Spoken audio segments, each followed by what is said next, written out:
L'avenir de la grève dépend aussi de la capacité des grévistes à tenir, car le mouvement coûte cher. Alors, pour les aider, des collectes et cagnottes sont mises en place. La plus importante d'entre elles dépasse le million d'euros. Comment l'argent est-il collecté puis redistribué? Fabien Chadeau, Jean-François Drouillet. Dans ce centre d'aiguillage, certains cheminots sont en grève depuis plus de 3 semaines, presque un mois de salaire en moins sur la fiche de paye. Pour les aider, une caisse de solidarité a été mise en place. Voilà, c'est pour vous.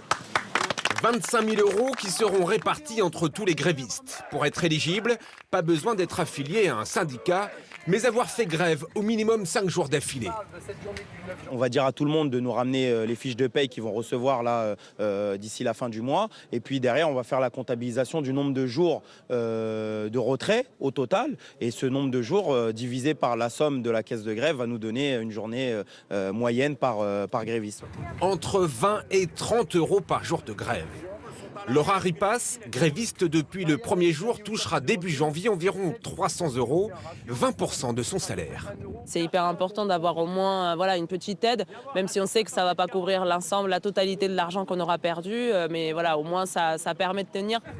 D'où vient cet argent ? De plusieurs cagnottes en ligne lancées depuis le début du mouvement. La plus importante est gérée par la CGT. Elle dépasse le million d'euros et les dons continuent d'affluer.